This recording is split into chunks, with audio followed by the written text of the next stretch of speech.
Now, what is going to be the response here by Bubble King? Crushing blow. Whoa! That was a bright one. There we go.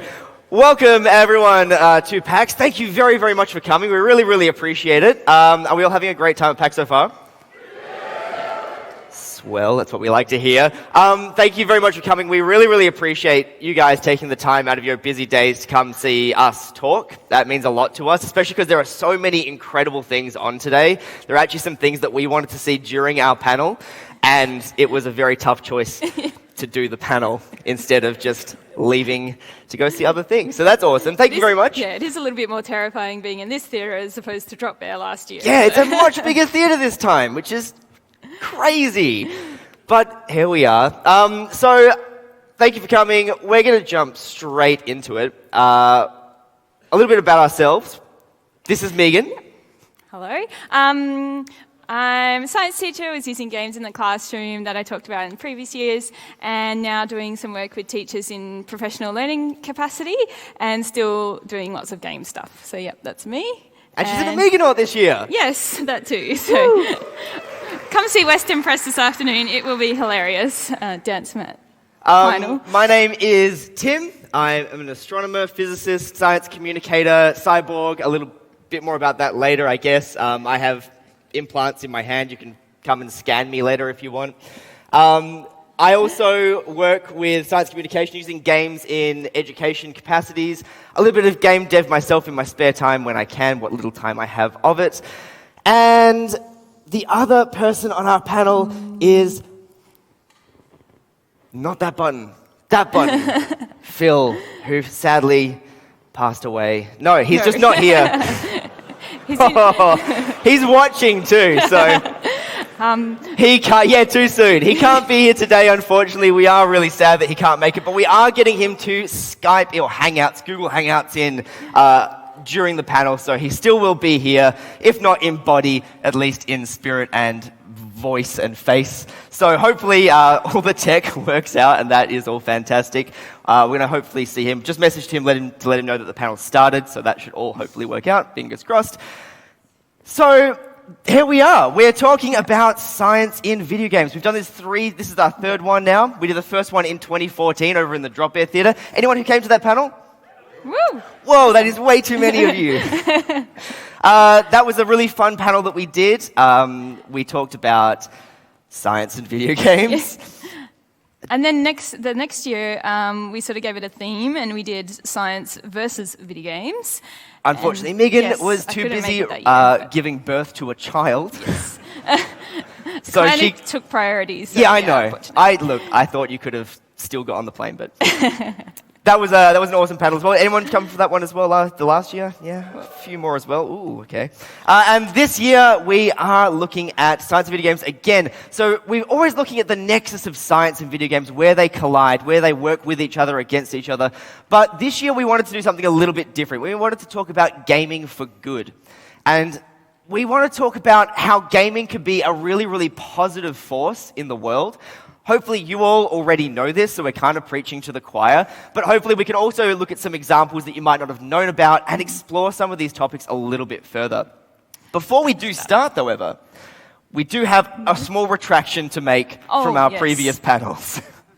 We previously said that video games, the very, very first one was called Tennis for Two.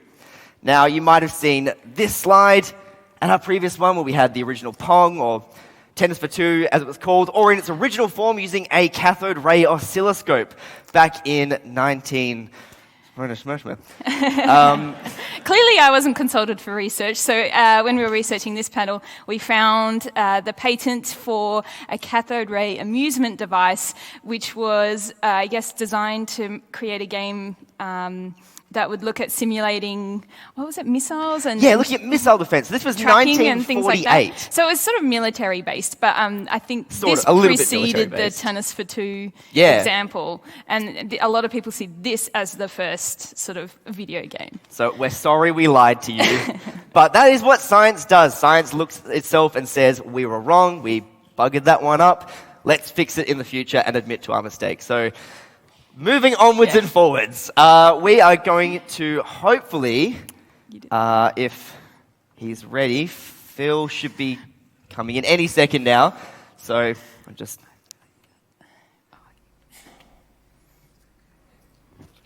Phil? Science. There we go. Technology.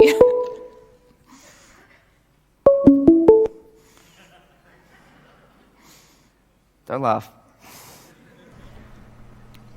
Phil! Phil here. I'm really bummed out that I couldn't make it down to PAX this year, but at least I can talk to you from Darwin in the Northern Territory through the magic of the internet. I will try and make it quick though, because as we all know, the magic of the Australian internet is mostly held together by corroded copper cables and broken promises. I am going to introduce you to a couple of really interesting little games that caught our eyes as we're putting together this show, just to get us rolling. The first one is called A Slower Speed of Light, and the great thing about this game is that it visualizes a concept that might only have been able to exist as a thought experiment. The task for players in A Slower Speed of Light is to collect orbs that, surprise, surprise, cause the speed of light to decrease. But besides being, kind of a simple gameplay mechanic, the act of progressing through the game means that the player gets to really notice and appreciate the different effects of slowing down the speed of light. So some effects that the player experiences include the Doppler effect, where you get light red shifting and blue shifting, the searchlight effect, where things appear brighter in the direction that you are travelling. There's also time dilation, so that the outside world appears to travel at a different pace to the player, and the runtime effect, whereby players are able to see objects as they were in the past, due to the fact that time takes a little while to travel to reach their virtual eyes. So that's kind of like the equivalent of very real-world lag. So all these awesome effects and experiences that we would never really be able to easily understand just by thinking them through, they're rendered in real time and made into a kind of an interesting and, dare I say it, illuminating experience by putting it inside of a game. Also, as it turns out, the toolkit that was used to make the game is an open source plugin for Unity, which is a very popular game engine and one that a lot of people are using because it's free and kind of very, very well supported throughout the industry. So any aspiring game developers out there could use it to create their own thought experiment type puzzle games. Game developers are awesome. The other game that I wanted to talk about is called Quantum Move, and if you're familiar with Fold It from our last year's show, this one is similar but applied to quantum computing rather than protein folding. So if you haven't heard of quantum computing, some quick background. In regular computing, a bit is the smallest piece of information on a computer, and it's either a 0 or a 1, not both. And that's important because the promise of quantum computing is the use of atoms to create and manipulate quantum bits, or qubits. The greatest advantage of these qubits is that, thanks to a quantum effect known as the superposition principle, they can actually be in two different states at the same time. So they could be a 0, a 1, or kind of both. It sounds a little bit weird, but this can allow the same amount of information to be coded into much smaller strings. So, for example, a string of 3 qubits could be 000, 001, 011, 111, 100, 110, and so on and so forth, all at the same time, whereas regular bits would need to have individual entries to cover all that different information. One last thing that you need to know about quantum computing is that these qubits are actually individual atoms that are held in a very specific pattern in order to retain this fuzziness about whether they are a 0, a 1, or both. So whenever I say qubit, I'm actually referring to an atom that has been placed in this very specific pattern. So, all that being said, why haven't we got quantum computers working yet? Well, to be frank, there's a lot of reasons, but one of the issues that scientists are having is with using lasers to perform operations and calculations with atoms, aka qubits, by moving them around. Turns out that qubits are actually really fragile in any particular state, and preserving the 0, 1, or both nature of the qubit while moving it around fast enough to avoid interferences from outside noise is hard. So hard that, despite having computer algorithms in place that refine and work on this problem, the scientists at Aarhus University decided to recruit a human touch. And that's where Quantum Moves comes in. It's a citizen science initiative that asks players to solve a real problem in quantum computing. How fast can a laser move a qubit around without changing its fragile quantum energy state? They've done this by representing the qubit as a liquid, which players must manipulate into specific shapes and positions which represent different states that the qubits can occupy. Move it too fast, and the qubit breaks down. Move it too slow or inefficiently, and the outside noise will mean it's not an optimal move. The actions of the player are then translated back into the way the laser picks up and moves the qubits around back in the laboratory. So, if all this is true and we've got this game that gives you high scores based on your different moves, how did we do compared to the computers? From the Nature paper, and just to remind everybody, there are two major journals in the scientific world. One is called Science and one is called Nature. They're kind of the two big hitters of the journal world. So this is from Nature. We got around 300 players to play this level, a total of 12,000 times on a volunteer research platform called Science at Home. And as the name states, you can actually do science at home. You can go home and download it right now and get involved in these kind of things. So the researchers then fed the human solutions into computer for a little bit of refinement, just making sure that the different levels, matched up to the way that they needed to input it into the laser. And not only were more than half of the human-inspired solutions more efficient than those produced by just computer algorithms, but the two best hybrid strategies were faster than what the quickest computers had been able to achieve working alone. So, as it turns out, we regular meatbags are actually able to visualize the weirdness that can happen when things can appear in several places at once. So, even you guys in the crowd might be able to kind of intuitively tell when something's not quite right. Oh, shit. You're on a call. Sorry. Oh. Hey, Megan. Hi, Hey, Tim. Hey, hold on. I'll get you after. Oh man, I really hope that doesn't have any repercussions. Oh dear. Shit.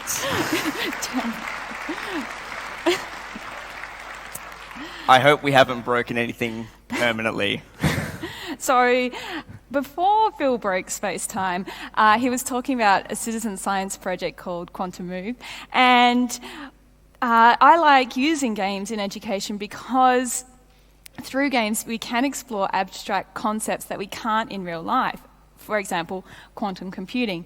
Trying to do this in a thought experiment is quite boring. For example, if I ask you to close your eyes and imagine a half-dead cat in a box, it's not very exciting. And we tried to get one on stage, but we couldn't get the ethics approval. So instead of doing it in our heads or in real life, we can do it in video games. Now, I found this mod for Minecraft called QCraft, which has some blocks that behave according to quantum properties. So have a quick look at it now. For a more truly quantum behavior, QCraft uses superposition. With superposition, you don't know exactly which way a block will resolve when you observe it. So for example, when I look at this block, I don't know when it's going to resolve to gold and when it's going to resolve to diamond. It might stay diamond, it might convert to gold, it might stay gold. And this property of superposition introduces an interesting random element into Minecraft. For example, this appears to be a wall, and if I change my angle of observation, it stays a wall. But I look again, and one block opens up. I look again, nothing. And one more time, and now a doorway is opened up. And this brings us to the third quantum principle of entanglement. This principle states that two particles created together can have correlated behavior even when they're separated by a distance. So for example, when this block changes its state, so does its companion above it. So when I look at it, it turns to gold, and then that one's turned to gold too. And if I look at this one, it turns to diamond, and its companion has also turned to diamond. So it helps us develop a real deep understanding of what's going on because we can play with the concepts and see them in action rather than just trying to imagine it, which is quite hard. So this is why I really like games. And good game design is synonymous with good learning design. So games are designed to teach us, which is a really, really nice crossover. It just makes it a natural thing to be using in education.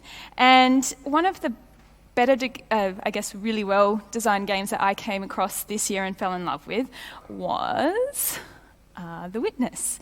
So has anyone played The Witness so far? One really excited guy down the front. It is essentially a... Oh, we'll get it going. No. Go back one. Come on.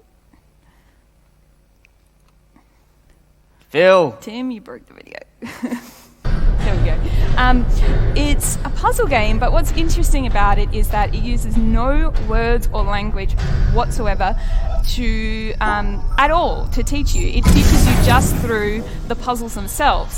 So you have to learn by doing and by failing, and then learning from your failures and going back and trying again, which is how we learn. The puzzles are also designed, you'll notice that there's no repetition. Each puzzle is a slight variation on the one before it. So you're always being taught at least one new thing or seeing one new thing in each of the puzzles, which means it doesn't get terribly boring. And you're sort of constantly being pushed to the edge of your skill limit, which is where learning occurs. So like Major Nelson said in his speech yesterday, you almost have to be in this uncomfortable feeling in order to be learning. And this is what the game does really, really, really well. And some people don't necessarily enjoy that, but when you actually do finally find the solution to the puzzle, it is so much more satisfying. And so I really, really love this because this is essentially how you teach someone something. You start off with really simple and then slowly increase the complexity. And another way I saw games being used in schools this year, and it wasn't myself, but it was a group in Perth called Flak Test Gaming. And we thought it was really interesting, so we got a little bit involved. We actually hosted their grand final at our workplace, SciTech, the Science Centre in Perth. And the event, the group ran an inter-school, high school esports sort of league across the year. They played, hopefully that will work. We'll go across. They played LOL and they tried some CSGO as well this year. And the students chose those games. They were the games they wanted to play. They formed teams of 5 and they did grading. And their teams were separated into grades. Bronze, which is sort of new, never played the game before, all the way up to Diamond, which were the real pros. And the grand final was really interesting. It was actually 2 teams from the same school. There was an older team and a younger team, and the younger team actually won convincingly, 2-0. Like, it wasn't even a competition at that point. It was devastating. Because they were working together as a team much better than the other group, even though the other group were Year 12 students and were at least 1 to 2 years older.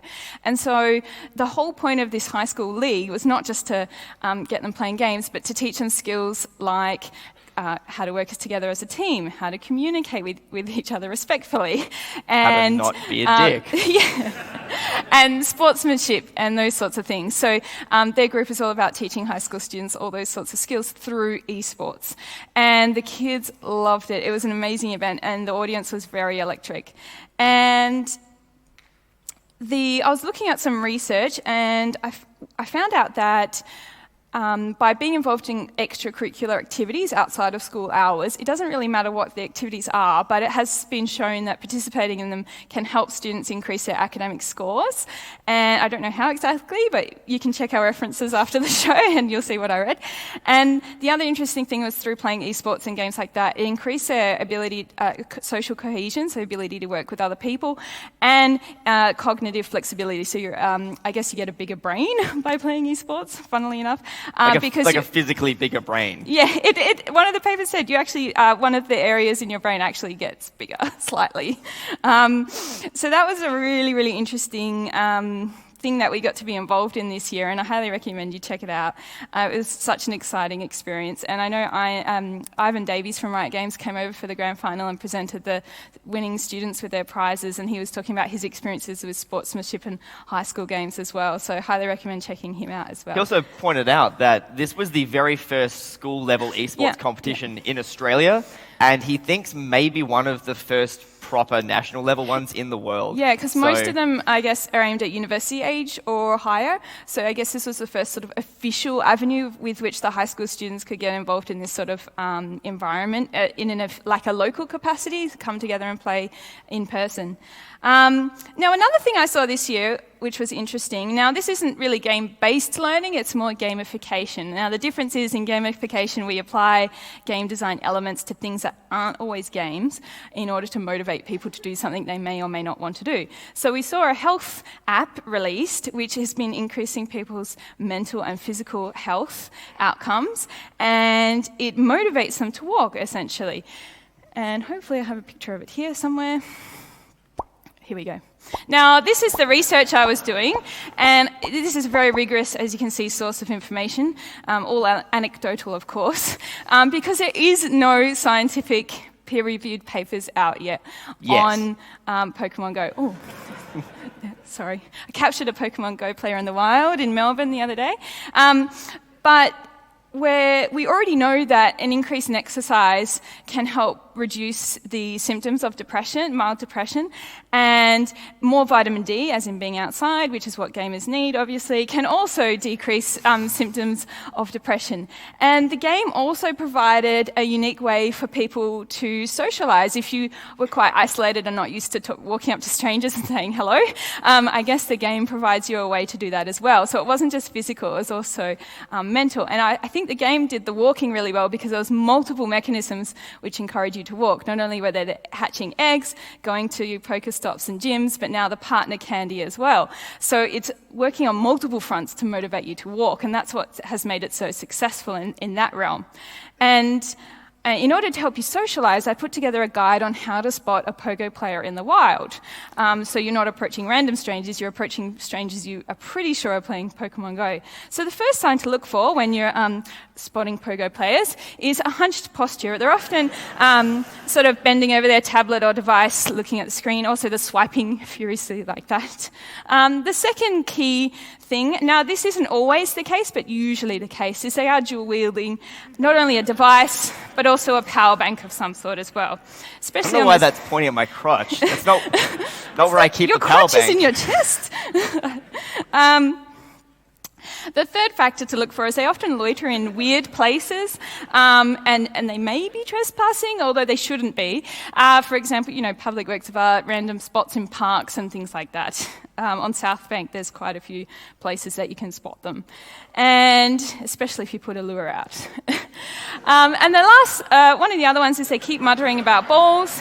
Obviously, Pokeballs. Pokeballs. Yes. I don't know where your minds went, but I think that was it. And one more is they're generally not paying attention to their surroundings, so they may or may not walk into you. I think that's happened to me on the exhibition floor a few times already.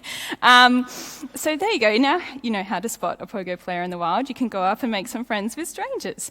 But there are some downsides to the game I do need to warn you about. Some people have been reported getting very frustrated at the game.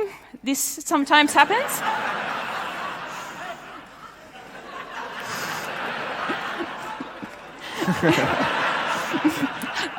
Although I do hear in the latest update they were reducing the frequency of Pidgeys and Zubats and things, and hopefully you might see some more Pokemon around. The other thing is people have been reported being robbed, trespassing in minefields and being stuck in caves. So, I feel like it should go without saying, don't trespass on minefields. If you see a minefield, just elsewhere. What was I going to say? I forgot.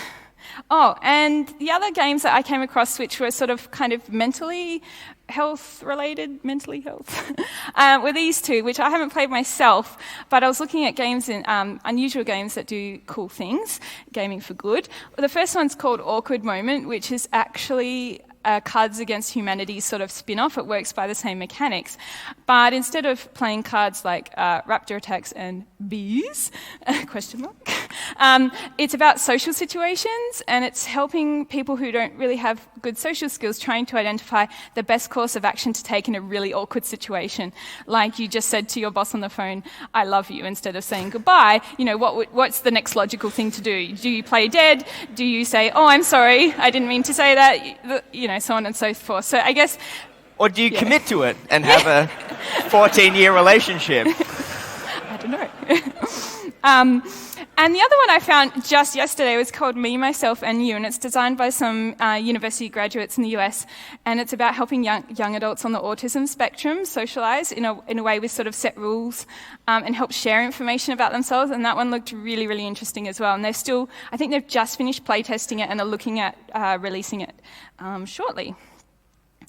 And the other thing that we've talked about before is sort of gamifying science. So in the previous years, we talked about this game called Fold It, where it's looking at protein folding and finding the best possible solution to problems.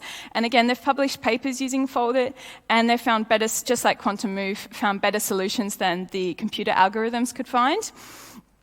And the one I've been playing, I guess, over the last year and a bit is this one, which is called iWire. And this one's about mapping neurons in the brain. So they've got scans, like real data there, the scans you can see in 2D, and they're sort of rendering it in 3D on the left. And your job is to go through to see what the algorithm has done and then sort of fill in the gaps where that it has missed. Because the pictures are a bit fuzzy, so it's really hard for the computer to recognize the patterns as well as a human can. And they've published papers with these results as well, which is great. And they found that some research done in citizen science in general found that lots of people tend to play a few times and then go, oh yeah, that was fun, that was great, and never come back, which is not ideal because they still have lots of data to process. So they gamify aspects of the citizen science process to motivate you to keep playing. So in iWire, they have leaderboards, they have sort of monthly events and things where you can play for points and join a team and that sort of thing. And another one that I found that did it really, really well was a game called Project Discovery, which is actually a mini-game within EVE Online. Does anyone play EVE Online? One guy at the back. Well done. So it looks like this, and it's about classifying these scans of cells according to the protein distribution. I can't tell you more than that because I am a physicist, not a biologist. And they motivate you by rewarding your accuracy and how many you do with in-game credits, but also you can use those in-game credits to then buy this rare armor set that you cannot get any other way. And once you see a few people wearing something like that, there's this social motivation, this sort of almost herd mentality that's really powerful. You wouldn't think it would be powerful, but it is. You go, oh, I want one of them, that's so cool. And that's how they're motivating people to contribute to their citizen science project. And this one was really interesting because a group called Massively Multiplayer Online Science actually got together with the developers of EVE Online and Reykjavik University to help build this partnership, and they've announced that they're currently building a partnership with Gearbox, which will be, so it'll be really interesting to see sort of which research project and university they bring into their relationship with Gearbox and how that manifests itself in a future game. And it's actually just the way it's tied into an already existing popular commercial video game, I think also makes it more likely to succeed than a separate website with a separate game as well.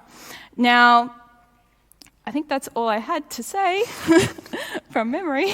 So I will pass over to Tim, who's going to talk about a few other things that involve gaming for good. Thanks. There you go.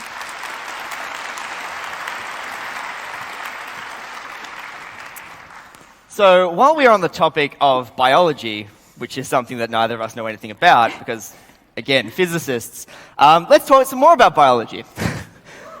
Hopefully you guys are all familiar with this product. No, apparently no one knows what this is. Has anyone had a chance to get to the free VR play area yet? It's like crazy hard to get into. It's like some secret club. But there's heaps on the floor as well. There are some on the floor as well, which is awesome. So VR is fun. If you had a chance to play around with it, you'll know that it's fun. And it's surprisingly visceral as well. It actually gets you really, really involved in the world that you're inhabiting in ways that maybe some other video games don't let you do.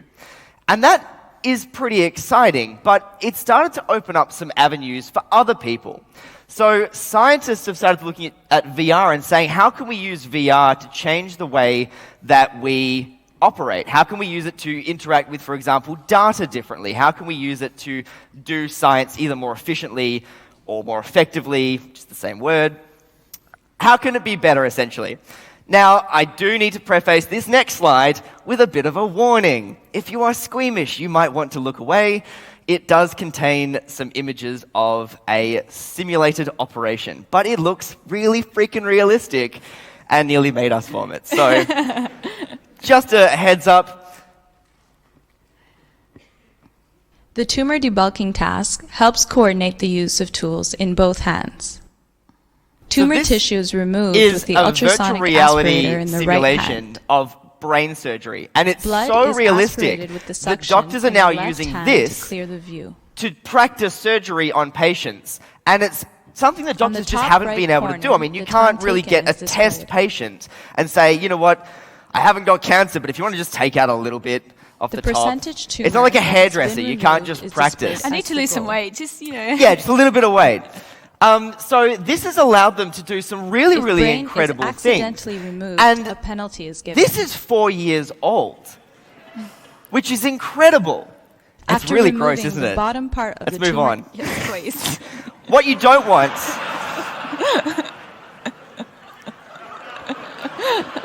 is really just any of this.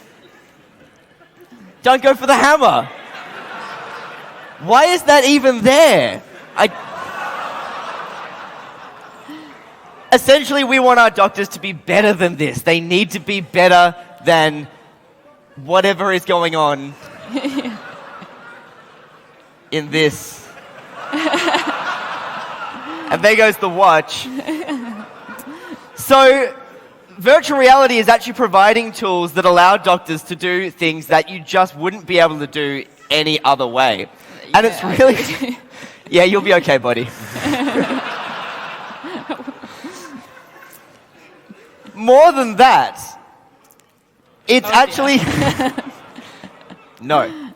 Oh, quick. Actually, before we go on to there, it's actually allowing doctors to do some really incredible things. And the other thing that virtual reality is allowing them to do, the technology that went into the Vive and the Oculus Rift, has actually allowed doctors to utilize that not in virtual operations, but in real operations.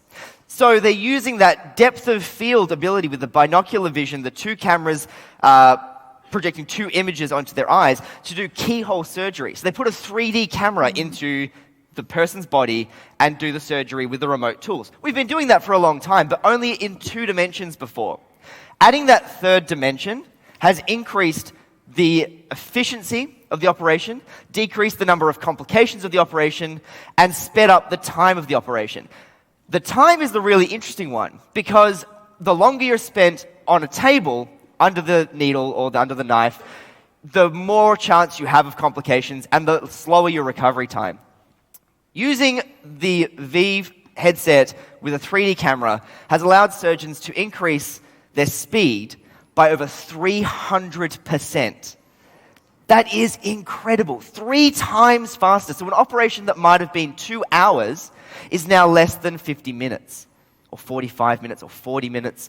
And that is just unbelievable. It also means that people who have intolerances to things like the gas that they used to put you under, they can undergo more complicated surgeries because they're not going to have as many complications to do with the complications that arise from using the anesthetic. So that's really impressive as well. And I thought that that was about as impressive as it could get. But then something happened this year that blew my freaking mind. And I'm getting goosebumps just thinking about it now. So I hope you're all as excited as I am.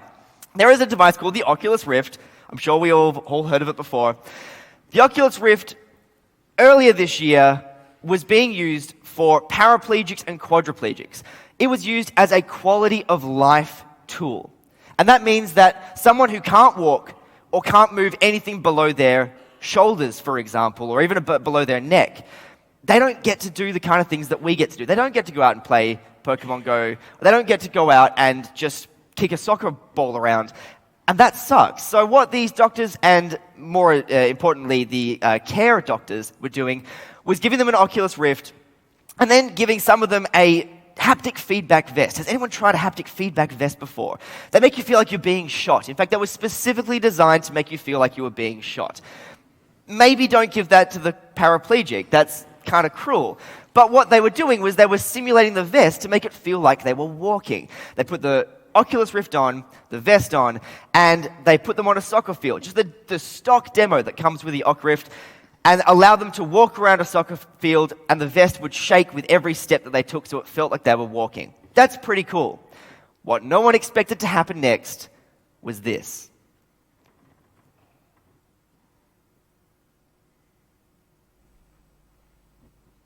That is a person who, up until 13 months ago, was completely paralyzed from the waist down. For 14 years, that person has not been able to walk, and they are now not only regaining feeling in their limbs, but regaining movement in their limbs. This has never happened before. And it was so unexpected that doctors went... Like literally. Like literally. Like, what? There is no reason that should have worked. That it is absolutely science fiction. There was no surgery. There was no medicine. There was no interactive intervention at all. All they did was give them the Oculus Rift and the vest. And it turns out, now they don't actually understand why or how this is working, but it's worked for 12 patients, which is not one. That's 12 people.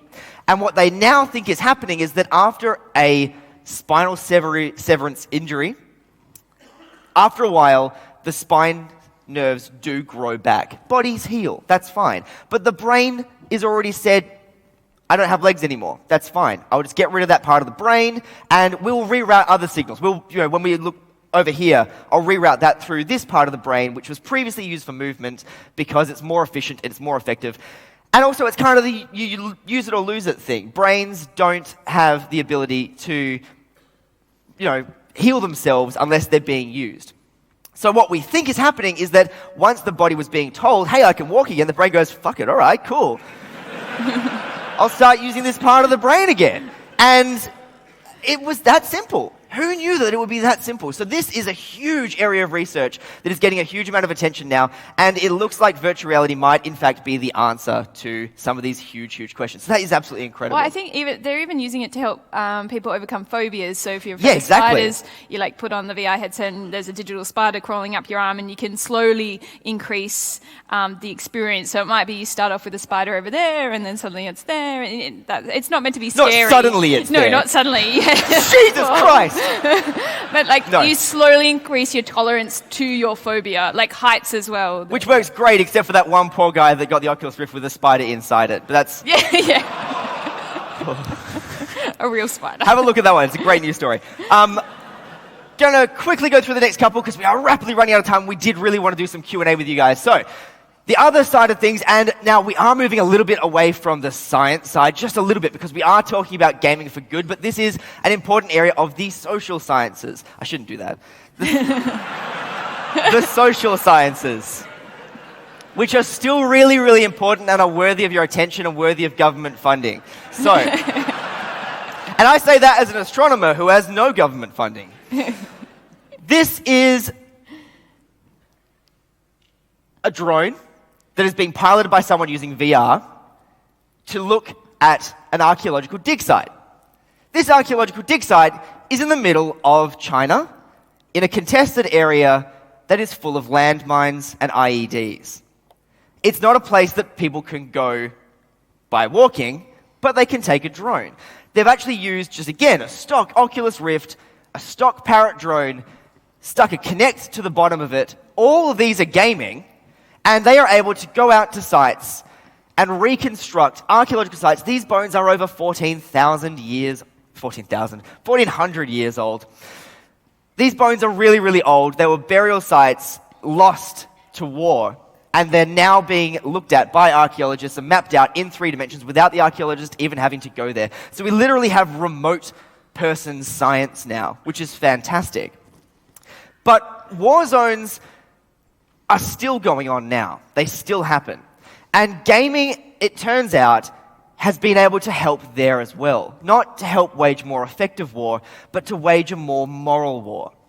And here is a game that came out in 2006 called Against All Odds. It's about refugees. And it's about the story of being a refugee. Every time you answer a question that the government doesn't like, you get beaten by a security officer. That's fucking dark. But it's really, really effective. it makes you think much more empathetically about the plight of some of these people that are fleeing these war zones. And it really makes you think about the kind of decisions that they have to make. And it stops them from being these faceless people you see on the news at night. It actually starts to bring it into your own personal sphere, your own space. Since then, refugees themselves have started making games. And that's even more empowering because the democratization of game making with Unity, with GameMaker, with Scratch, with any of these free tools lets people make their own video games that lets them tell their own stories.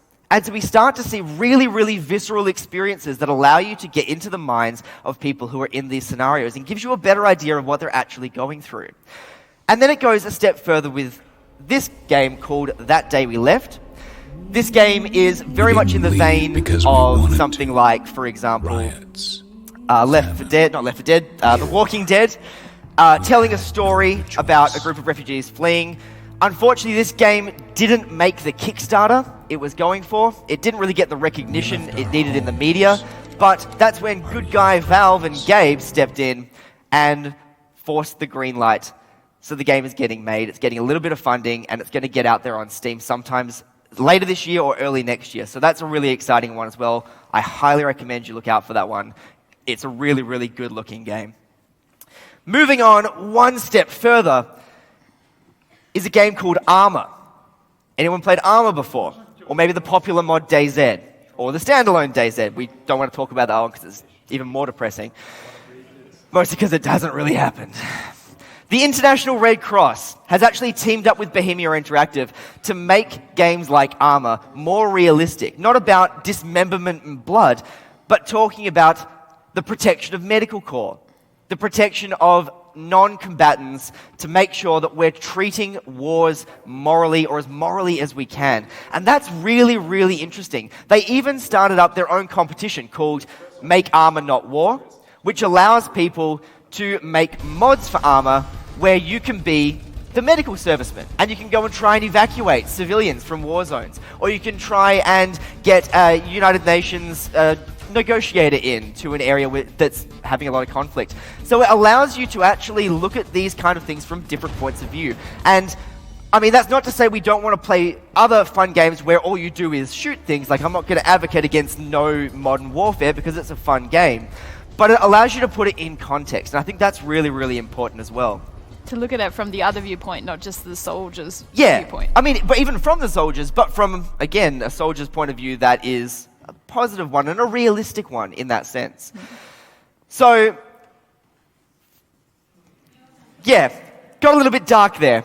And I think it is time to get a little bit happier. So before we do finish and before we head into a very, very quick Q&A, I do want to say that our final points for this whole situation is that, one, play, not war, is driving innovation in science technology. We said at the very beginning that very first video game was about missile defense and nuclear war, but now we've come full circle, and now it's the games that are driving innovation and making the world a better place. But more importantly, that it's the games that are a force for good in the world, and we had to think about it, and it's not really the games that are a force for good.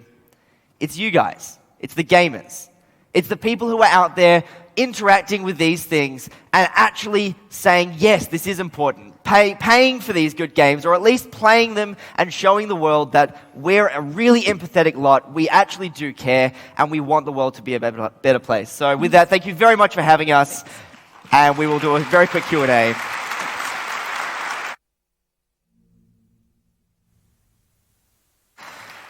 So there are a couple of friends up the front. If anyone wants to make their way down or just leave, we're good with abandonment issues. There's other good panels on, so. There are other good panels on as well. You have one down the front over here, yeah?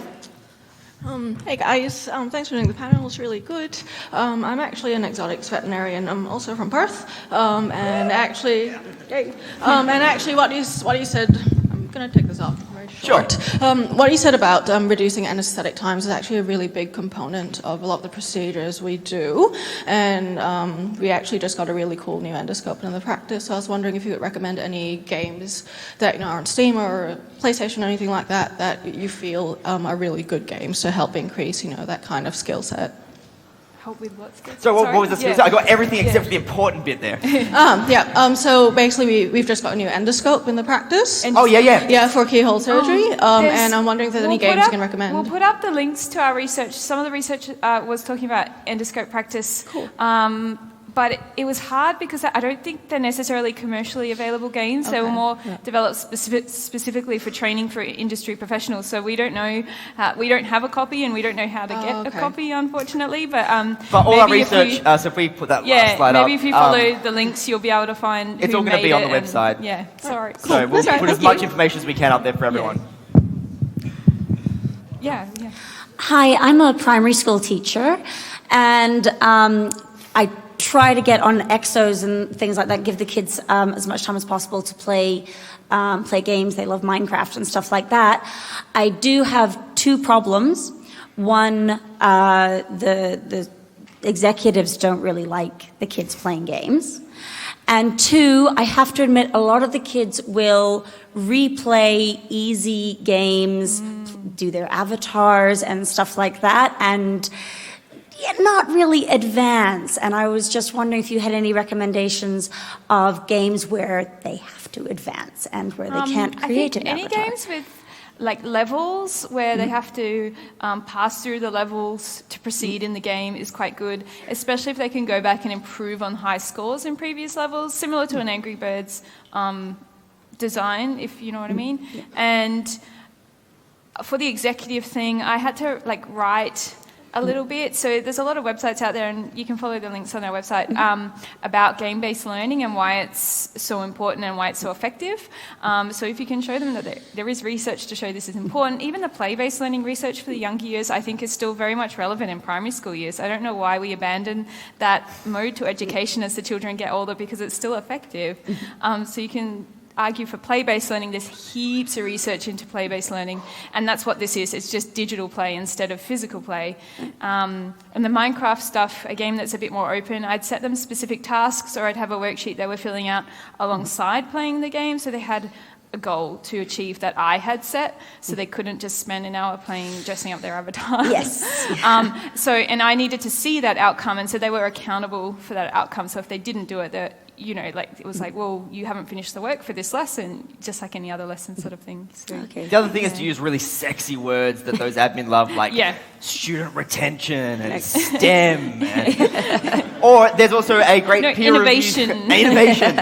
There's a peer-reviewed paper as well that was written by, who was it, Megan Pusey?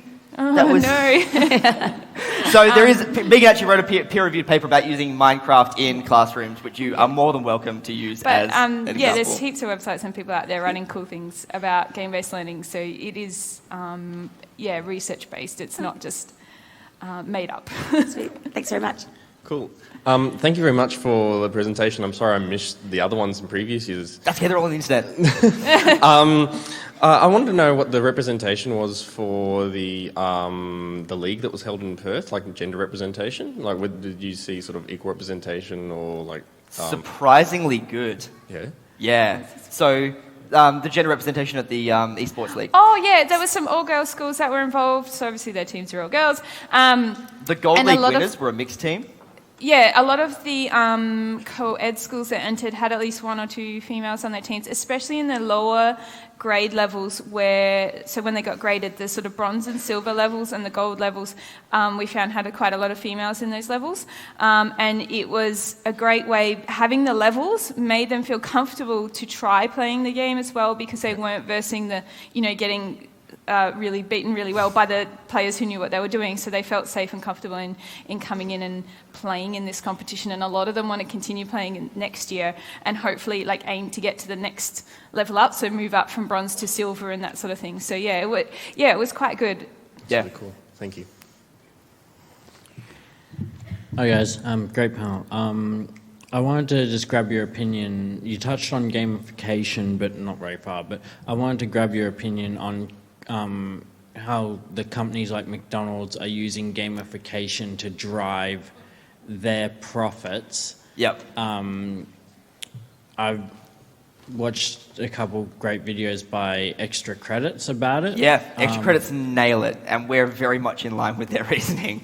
Okay. So I mean, we could talk about gamification for another hour, but we can't because we're not allowed to. But it's really interesting and chilling, and it's kind of one of those heavy freight trains that you can't do anything about. Like, it's going to happen. But I guess the other thing is gamification is a popular word at the moment, but they were always using psychology and behind their marketing, even if it wasn't being called gamification from a long time ago. And so do other big companies.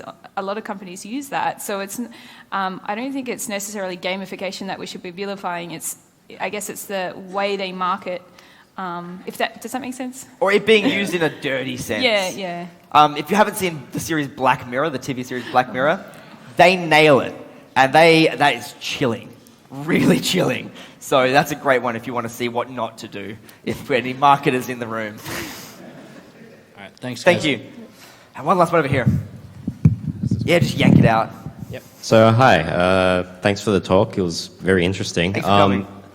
As someone who's like right at the tail end of completing their honours year, basically doing a bit of research, I've been thinking a lot about potentially pursuing something in the academic space about video games and their applications to real life and like pedagogy and all that. I'm just thinking, where can you go to sort of like look for opportunities like this, research opportunities with video games? So Swinburne University, who have a booth here, are great people to talk to on that one. They have a very robust game learning area in their university. They have a lot of research in that respect as well. But you can also just talk to the people in your university. The education department's a good place to start, so is...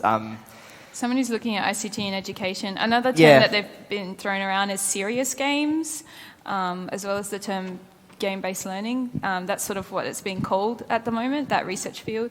But if there's nothing there at your university... It's not a very big research field, so anything that you do is likely to contribute a lot. Yeah, but also just do it. Like, just find someone who, like, find a supervisor who's a bit willing, a bit malleable in that respect, and say, hey, I really, really want to do this thing. Here's my reasoning why. Here's some pre-reading. Here's some research that backs up. Yeah, there's a lot of researchers or academics from the US, Kurt Squire, James Paul G. If you read some of their works, you'll get a really good feel for the field and perhaps where you might like to go within the field. But yeah, find someone who's willing to supervise you and just pitch them your idea. And if someone's not willing to supervise you, find another person. Yeah. And then find it and say it to them. Say like, look, you know what, you're a great person, but I don't think you're the supervisor for me. Yeah. Thanks. You mind linking me to some of your works? Absolutely. All right, thanks. So we'll hang around for a few minutes afterwards if you want to come chat to us, but otherwise... Thank you all so much for coming.